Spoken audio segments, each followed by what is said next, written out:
Is my voice coming out clearly? Oh, they can't hear me. Some people can. No. I think some people cannot. Okay, cool. I'll organize your mic. Just give me a mic. Yeah. Right, morning guys. How are we doing? Right, welcome once again to your conference. I believe it's been handed over to us, and we've been instructed to make the best of it, and that whatever comes, what we get out of it, is what we're putting into it. We're running about 3 minutes early, which is quite nice. Are we comfortable to proceed? Yep. All right, just some housekeeping rules. My name is Olani. If you struggle to pronounce it, you can call me Mr. X. All right, and my role really is just to play host for the day, introduce the speakers, and just make sure that you are well taken care of. I will be in this sort of area if you need to get hold of me at any time. Just for logistics, the bathrooms are through here, and then some water and some juice over here. All right. So without further ado, I'd like to introduce our first speakers. It's Tom and Augustine. They both work for ThoughtWorks. I believe Tom is in software quality, and that's his area of passion. And Augustine is a developer, and he tells me that he's very passionate about delivering software the right way. All right. So the talk is going to be called DevOps, Agile on Steroids. Please help me welcome our speakers.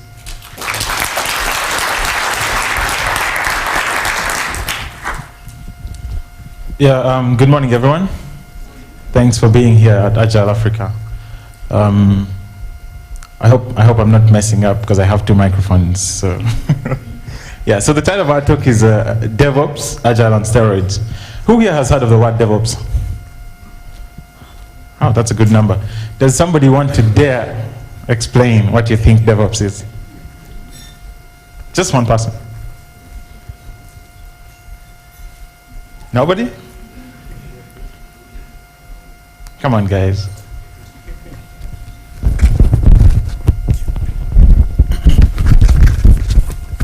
So the catch is I have a book to give away, but since you guys are not brave, you're going to miss my book. Let's move on. I think I'll find another opportune moment to give away the book.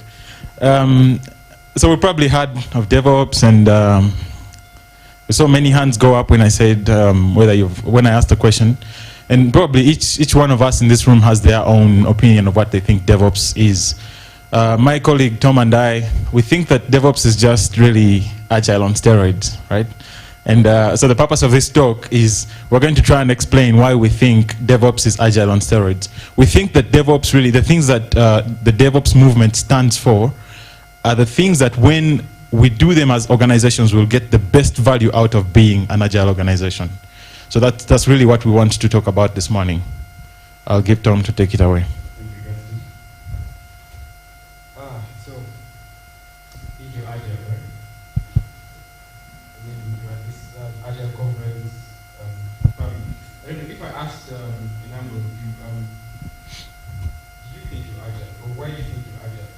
I'm guessing that some of the responses that may come up are we're Agile because we use standard. Fair enough. Or you might say we're Agile because we have sprints, we have iteration. So you can either work in this packet, so maybe 1 week iteration, and that's how we do our work. So maybe you think, yeah, we're Agile, right? Or you might say, we have this whole list of, we have our work cut out, we've actually created stories. And we have a huge storyboard. So every morning before we start to do work, we pick out which stories we're going to do. So it must be Agile, right? Right? Sure, you must be, right? I mean, these are the things that the books talk about, right? Retrospective, showcase, right? Scrum, right? We practice Scrum. So it must be Agile, right? Don't agree? Are the books wrong? Yeah, let's see. Maybe the books are wrong. So what really happens is, as an organization which has developers, the developers are not writing code just to keep it on their laptops, right? At the end of the day, at some point in time, that code needs to go out and people need to be able to use it. interestingly, in an organization where they have showcases and a beautiful story wall, when it comes to time to deploy their software, this is kind of what happens. Yes. No one wants to be available when it's deployment day, right?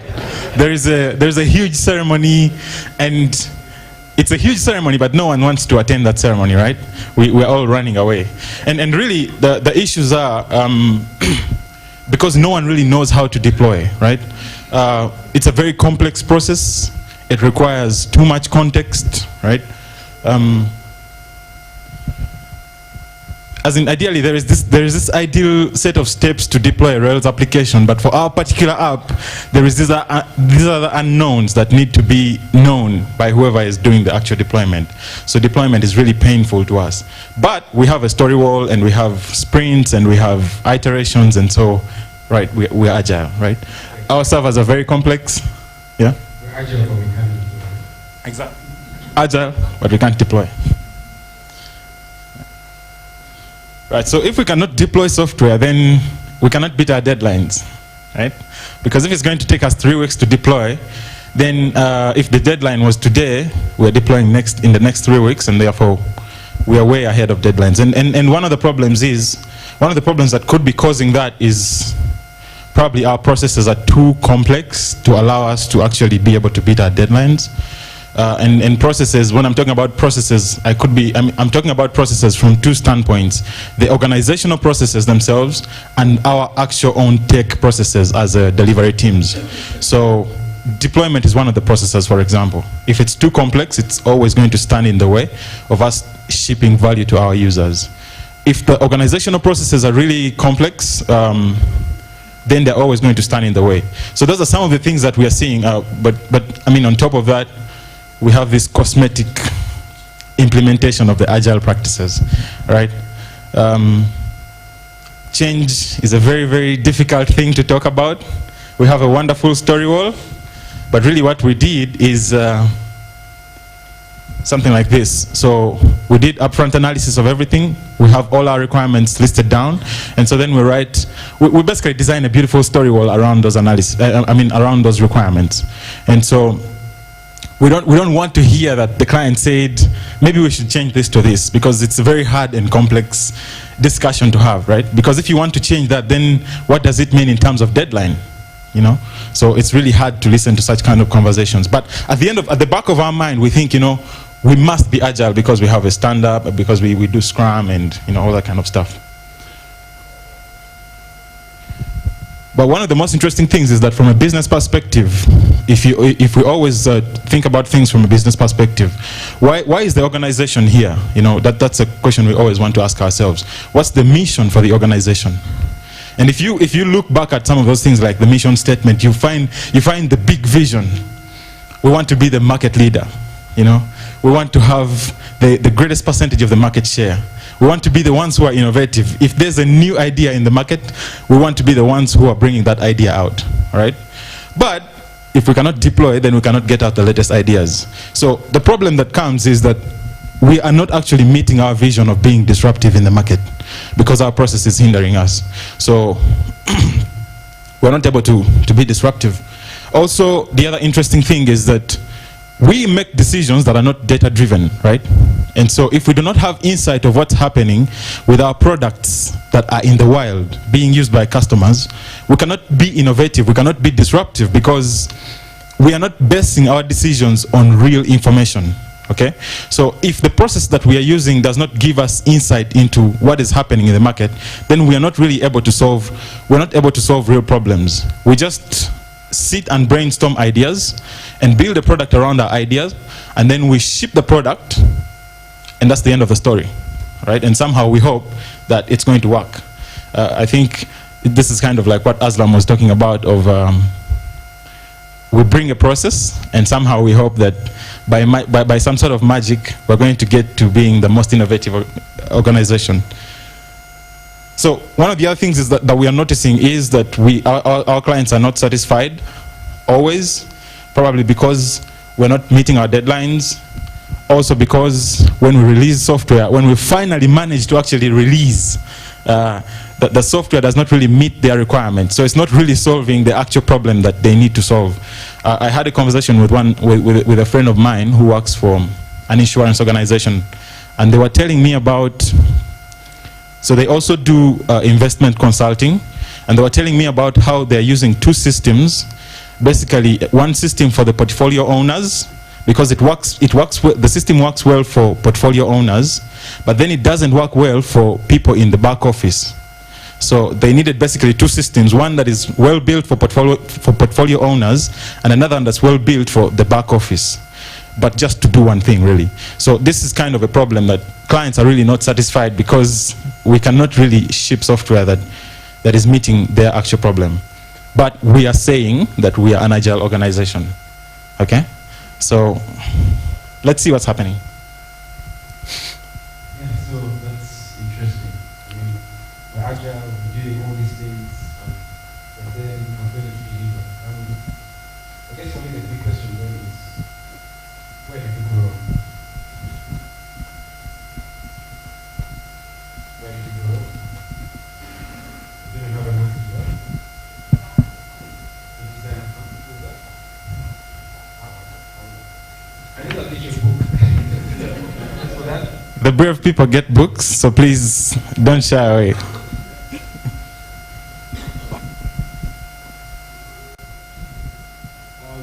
And just in case you're wondering, there's a third part of time. If you want to get yourself a copy of the book without answering the question, maybe you can go there. Okay, yeah, but the question is that where do you go wrong?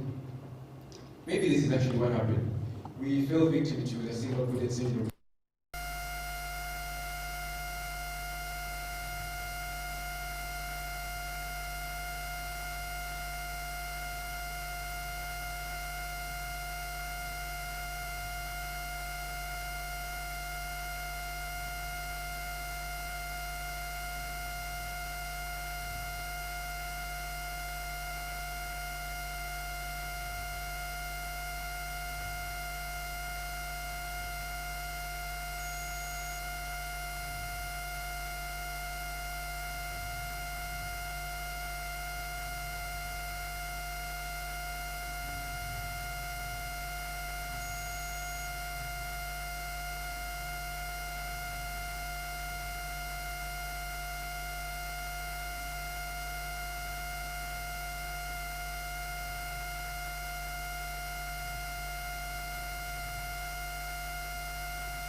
organizations should be looking out for and what they should be trying to make better all the time. One of the biggest challenges, I think, as we've heard from Aslam's talk, and as I'm probably going to hear all this throughout this conference, is going to be organizational culture. The culture we want as an organization should be one that enables us to move really fast. I'm talking about turnaround in terms of decision making, right?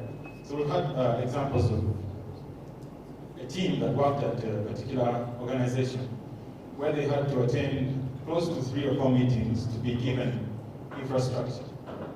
I mean, I'm talking about servers for testing and the different environments that were needed to be set up for the project to start. And they had to attend like 3 or 4 meetings.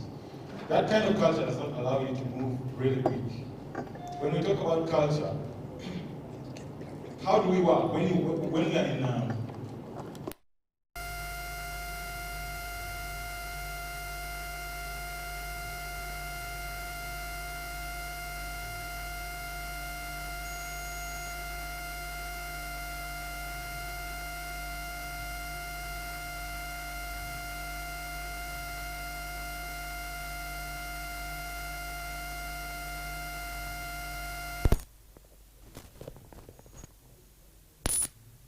smart or because they want to further their vision. They are looking for people to help them to further their vision, all right?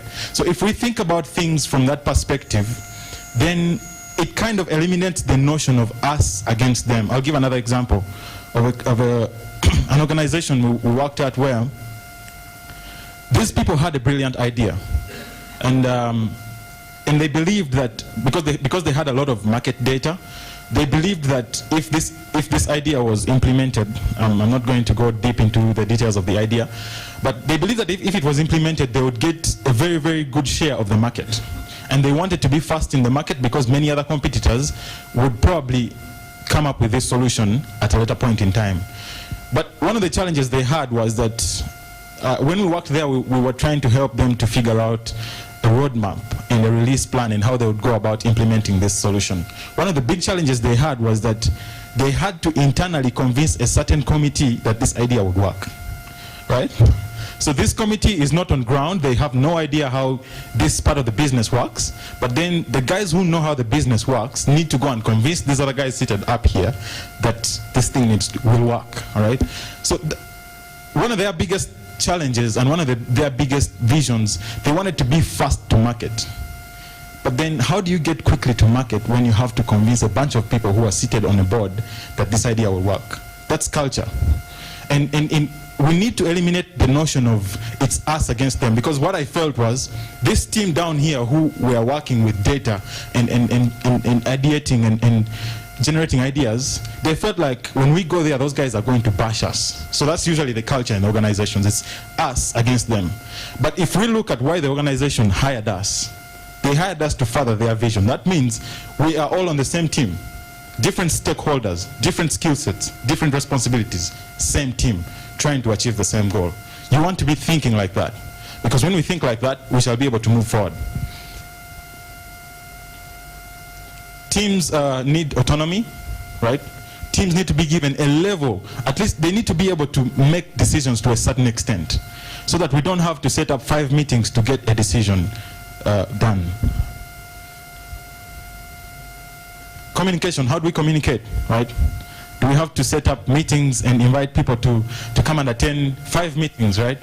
To just discuss something that we could have talked about. He mentioned something around conversations in the previous talk, right? Something that could have been handled in a 5-minute conversation. In most cases, you'll find that you end up spending 3 months trying to decide, right? So these are the bigger problems that simply having showcases and story walls are not going to eliminate. Yeah. Yeah, so I think many of us, when we hear about DevOps, or even when we talk about DevOps to other people, one of the things that I think intrinsically comes to mind is automation. I mean, I've been to a number of websites where people talk about, DevOps movement, DevOps this, and the whole site has maybe a list of tools, Puppet, Chef, a bunch of things to help you with automation. Now, we're not saying automation is wrong. Actually, automation has its place in Agile and in the DevOps movement. But we need to look at automation as a way of optimizing, right? because our main interest is actually in the business and in helping them further their goals. So automation is more like that thing that is maybe for us, maybe the techies, which is we need to identify continuously what are those areas where we have pain points with our processes internally, and how can we make sure that we make those as straightforward as possible. So things like deployment, this should not be something that we spend so much time on. Continuous integration, testing. I mean, every time you make a change on your, every time you make a commit, whatever you're committing should be production ready. So we should have processes to make sure that everything is tested. We don't have to spend time on that, because in as much as we need to do it, the business actually doesn't care. This is more of our internal process, right? Mm-hmm. So things like deployments, that should be boring, right? It shouldn't take ninjas to do that. And then infrastructure. Why should you have to have these servers where there's this fragile piece of equipment which you need to be before you deploy or before you do anything, you have to have taken 10 cups of coffee, you need to be extremely attentive, right? Mm-hmm. Why? That actually does not give any value to the business. But we need to think of, as techies, how can we use things like infrastructure as code to make those processes just go away, right? We shouldn't even have to think about them, so that we spend more time thinking about what is the problem we're trying to solve, what is the value that we're bringing. And that is actually the place for automation. Automation is not, you cannot go to your stakeholders and say, yeah, so this last month we automated everything, that's it. And we used $100,000, okay? Yeah. What's the value in that, right? Yeah, so the things we were talking about here when we mention culture, when we talk about automation, those are the kind of things that the DevOps movement advocates for. Usually, like he said, most people focus on automation and they will say DevOps is Chef and Puppet and Docker, but automation is really just one part of the bigger problem, which what the DevOps movement is looking at. We need to optimize the whole, right? So one of the other things that we do, that DevOps advocates for, is measurement. After we have changed our culture, if we realize that, okay, this bunch of rules and processes are not really helping us, and we make a plan on maybe getting rid of them. After we have gotten rid of them, we need to be able to measure. We want to develop metrics for every one of our processes to know how long does it take us to be able to move from point A to point B. If the dev team needs infrastructure to be provisioned, how long does it actually take them to get the infrastructure?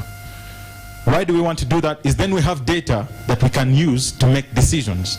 Then we can optimize that process further and make it much, much quicker. So we want to be able to develop metrics for different points, for the different things that we are doing, so that we can be able to identify bottlenecks or blockers and fix those, all right? So metrics can be people metrics. If we have a user-facing product, what are the user trends? What happens during the week and what happens on the weekends?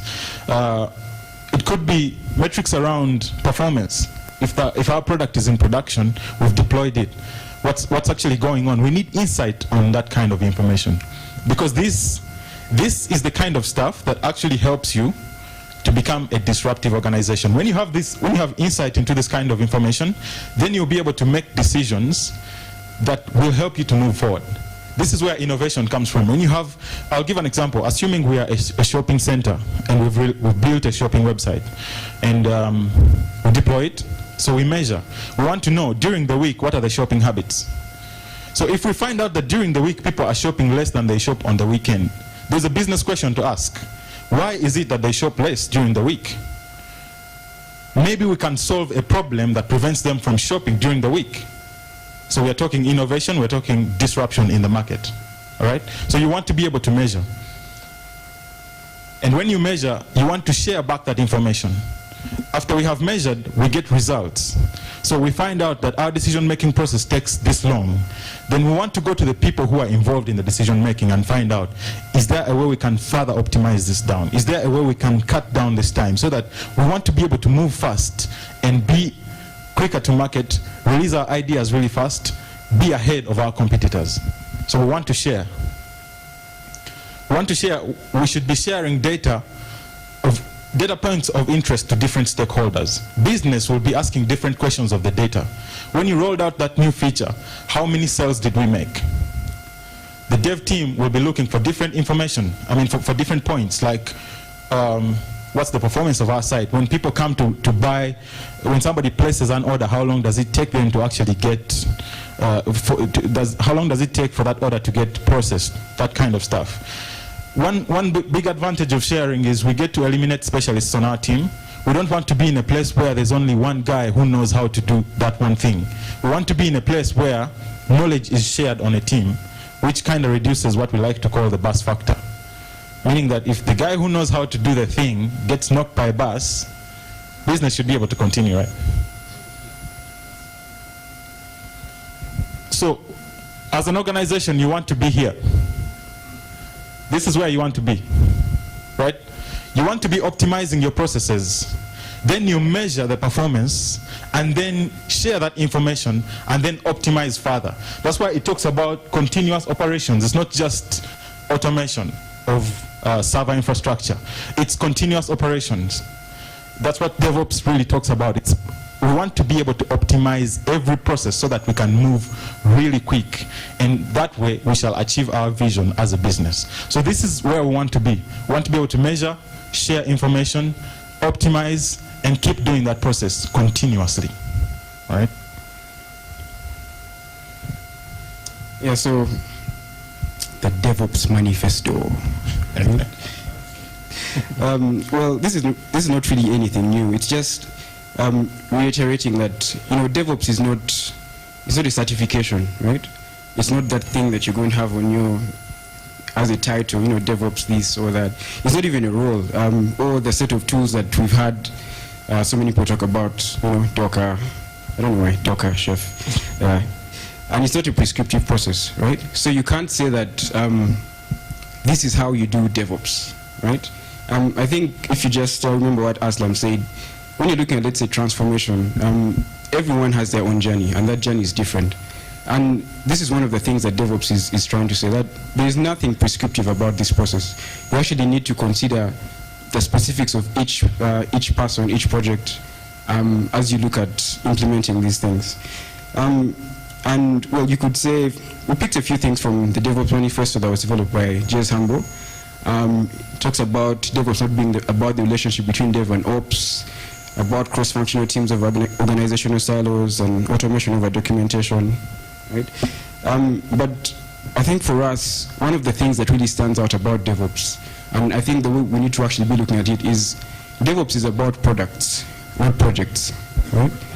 I don't know if you know the difference between a product and a project. A project is, this time-bound thing where you say, we have this amount of money or this amount of resources, and we have to have something out in maybe 2 months. That's a project. So after the 2 months, someone is actually knocking at your door. Where is this thing, right? But we need to think more holistically about the way we build our solutions. We need to think about products. And the difference between a project and a product is something that doesn't, it is not something you stop thinking about after a release, right? Actually, after you make a release of a product, that is when the hard work starts. Because that is when you actually have this thing before the users, and you can start to test your hypothesis, right? We talk about failing, not failing fast, but failing cheaply. And this is one of the things that is going to help us with that. Instead of you investing, let's say $1 million to test this hypothesis, use all these principles we're talking about, create a subset, create a minimum investment that you're willing to bet on, and then ship out something, right? So that is your product. Now, because it's a product and not a project, that is not the end of it. Remember the slide about continuous operations? We have a product, so we need to actually continuously improve it. So as soon as you get it out there, and then now you start measuring, okay, what are the users saying? What insights are we getting? And then you create that you put a feedback loop which is going to inform the next release that you're going to make for that product. And Augustine and I, that's what we actually think we should be doing as Agile practitioners. We should be looking to create these sensory networks for our product, such that we're able to continuously evaluate and see what we can change about these things that we're actually trying to deliver. Yeah. in brief, we think that DevOps is just 4 things.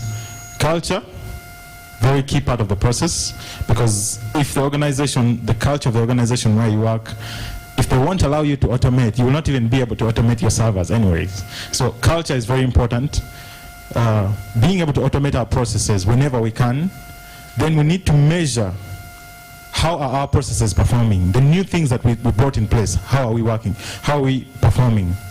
And then from there, we share back that information. So you have a continuous feedback cycle, which is helping you to continue improving and becoming a better organization. Thank you. Thank you.